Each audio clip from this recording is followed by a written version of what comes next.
Hashtag, I don't even look anything like a millennial, do I? You know,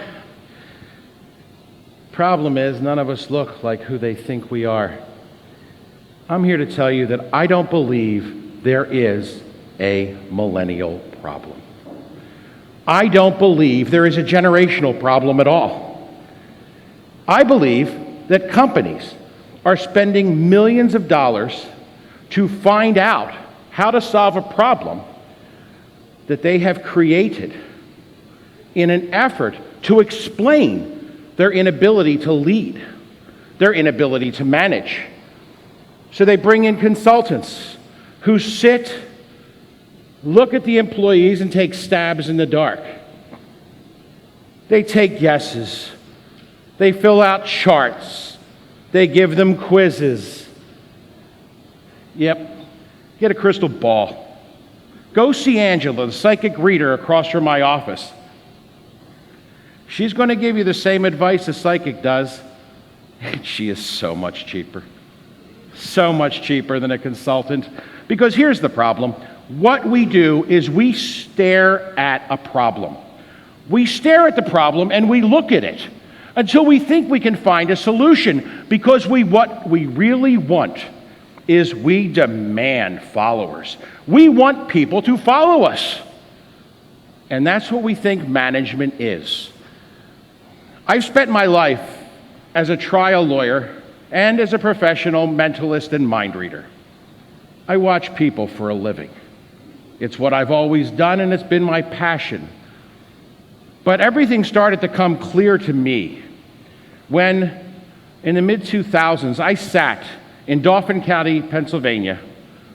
I was appointed by the president judge to sit as a juvenile judge to hear juvenile cases. And as I sat one day in a courtroom, a young man named Ken came into my courtroom. Ken was 16 years old and evil. Ken hated me. I hated him. His probation officer hated him. He hated the probation officer. Everybody hated everybody. And they all told me every 6 months when we reviewed Ken's status, they told me what Ken was doing wrong. Ken then promptly cursed me out, and I locked him back up again. Every 6 months, until 4 months before his 21st birthday. Because at 21, he was going to be released from the juvenile system, whether he was rehabilitated or not. They brought him in front of me. He cursed me out. Same as always. And I looked at Ken and I said, in 4 months you will be free. 4 months. I will find out that someday you're either going to be a father and a husband, or you're going to be locked up and be a criminal for the rest of your life. Get out of my courtroom. And Ken left. 5 years later, my secretary calls me and says, Joe, can you come down to the lobby? There's someone named Ken to see you. I had blocked Ken from my mind. I came down the steps, I turned into the lobby, and there he was standing in the lobby. I was sure that I was going to die. I took him into the conference room because I didn't want him to kill my office manager as well. I like Betty, I didn't want her dead. So I took him into the conference room and I sat there, looked at him and said, Ken, why are you here? There it comes. He reaches in his pocket and pulls out a picture of a baby. And I looked at the baby and I said, what's that? It's my daughter. I'm getting married on Saturday. I stopped. And I looked at him and said, what are you telling me? You're getting married? And he said, I hated you, but you are the only person that ever gave me a choice. And I said, what choice did I give you? He said, you told me I could be a criminal or a husband and a father. Guess which one I picked? Well, the reason Ken was a problem in lockup is because Ken was always an outcast. Ken was the one on the outside in the opposite direction of everyone else. The choice I gave him was an accident, but what I gave him was a choice to be part of the human race. I gave him a human choice, an opportunity to take a position of nobility and be one of us. And that's the one he chose. Well, interestingly enough, when you're a leader, you can use rewards and incentives.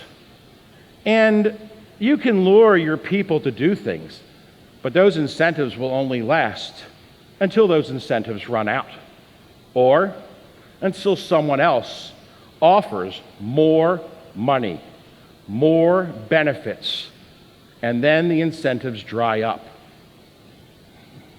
The other thing you could do is become an aggressive leader. And if you want to push your people, they're going to scatter, panic, and go in different directions because people react to force differently. But much like Ken, we can treat all people as human. That's step one. The next question is, how do we get them to do what we want them to do? How do we make people follow us and do what we need done? Well, the answer is this.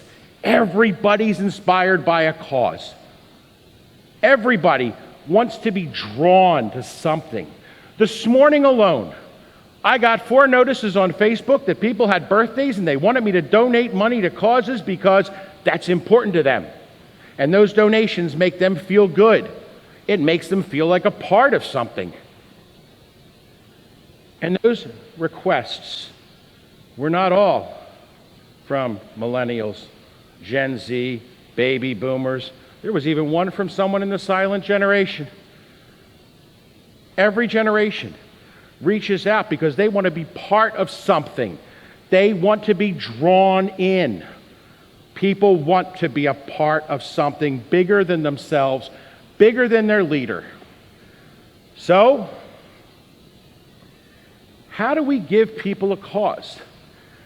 You know, one thing we have to look at is what people want. And by the way, before I go into that, let me just say, what do people want? If you are a baby boomer and you look at a millennial and say all millennials want to work from home, or you're a millennial and say all baby boomers are not tech savvy, you are selling the other generation short. And by the way, spoiler alert, baby boomers, do not tell millennials you think they all want to work from home. Because here's the bottom line. We're the ones that drove multi-level marketing through the roof into a multi-million-dollar business because we wanted to work from home in the 80s. Oh, how soon we forget. And don't talk to me about man buns. Oh no, you baby boomers, you had mullets. I went for the feathered look, but that's okay. What is the cause people are looking for? Let's talk about a major cause. The greatest causes, revolutions. Think about a revolution. Revolutions are causes that pull people in. The American Revolution, 1776. An entire continent. We weren't even really a country yet. We said we were, but nobody believed us. An entire continent. A war was fought. Sybil Ludington was 16 years old. Betsy Ross, 24. John Paul Jones, the head of the Navy, 29.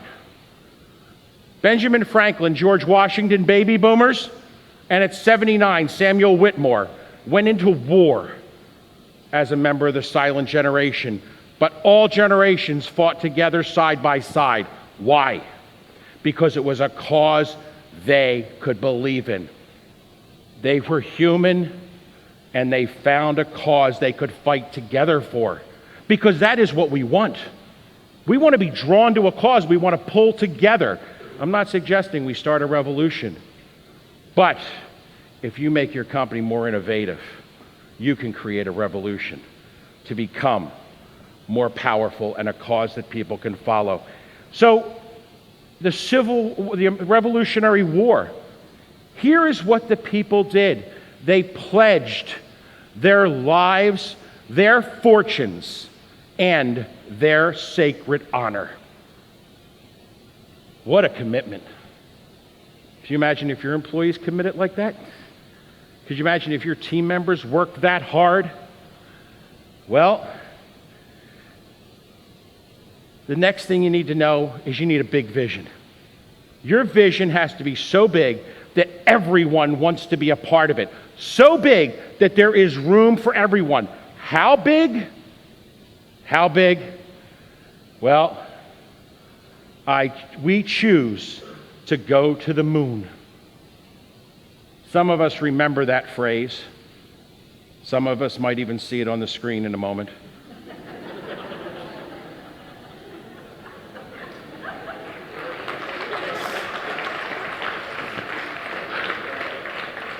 Those words were spoken by John Kennedy. John Kennedy spoke to a young baby boomer. Yep, young baby boomer, millennials, we were young once, don't forget that.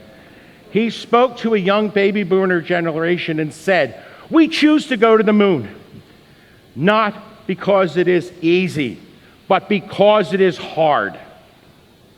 And he made it all inclusive because he said it was a goal that would organize the best of our energies, and he knew that he could get everyone to work as one, and that was the vision. And then, that's in 1962. In 1969, 3 men traveled to space. There in Houston was a room of government employees, some of the most maligned workers in history, and they worked in that room. They didn't ask for breaks. They didn't complain about long hours. They didn't wander away from their monitors to have a cigarette. They committed themselves to bringing those 3 men to the moon and back. And they didn't do it for notoriety, that's for sure. Because here we are 50 years later, and we finally have learned that in a basement building in Hampton, Virginia, there were women in a segregated office working, doing math by longhand. Oh yeah, millennials figure that one out. Math by longhand. These women segregated, hidden from the view of society. But they were committed to the cause. And those hidden figures have now come out in movies and book and are being celebrated for their efforts. They didn't do it for the glory. They do it for the feeling of commitment. And the view of going to the moon was so big that they could be included. And everyone swam in one direction. Now, you can have an ability to treat everybody as human. You can create a cause that everyone's drawn to, and you can make it all-inclusive. And you can give everybody an opportunity to find their nobility in that cause, or get out your checkbook, write your checks to consultants, and ask them what your people really want. Or you take a crystal ball. And the problem with consultants is they'd have to walk around the room with a crystal ball and look at each and every one of you and say what this person wants or what that person wants. Well, by the way, do you ever know how a crystal ball works? Would you like to know? Can I show you? I asked 3 people earlier today if they would stand up when I asked them to. Are they here and will they stand up? Let's see. Oh, one's there, one's there. Very good. These are my 3 people. I asked you to stand up, correct? Now, before I came up on stage, I asked you a question, but I didn't ask you to tell me the answer, did I? No, I didn't ask you to tell me the answer. I didn't ask you to tell me the answer. So each of you has a thought in your head, and you have not shared it with anyone in this room. Am I correct? Am I correct? Correct. Good. It's important because with a crystal ball, you look at each individual, and you might be able to tell that this person wants empowerment. This person wants money. This person wants a car. This person wants health care. But these three people each have something in their mind that is only in their mind. And you have not shared this with me or anyone. I need to say that again, correct? Correct? Correct? Correct. Good. Whoa! My crystal ball worked. Do you know what I think? I got a feeling from you that the thing you want the most is you want to know that you are trusted. If I'm correct, please sit down. Thank you.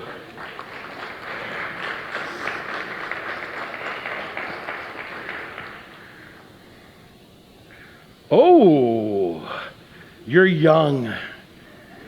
You want to know you are getting somewhere.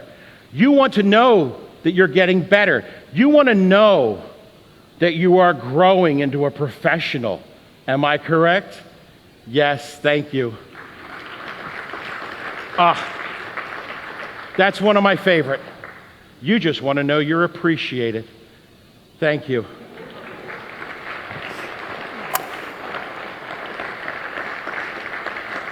Thank you. That happened. That definitely happened. It's more exhausting than any of you can imagine. Yeah, you can bring me in and I'll do that for your company. It's all crazy. But no, the reality of it is, I won't. You can go to a psychic, get that done, or just treat people as human. Give them a cause that they can believe in. Give them something that makes them feel included. And give them a sense of belonging. Jeff Bezos did it by creating Amazon with the largest vision, a horizontal vision of customer service across the planet. And everyone found their place. Steve Jobs did it in a vertical spiral. Apple to be the best computing company, and everybody jumped on board. Give people something to believe in, and they will move from you and me to us.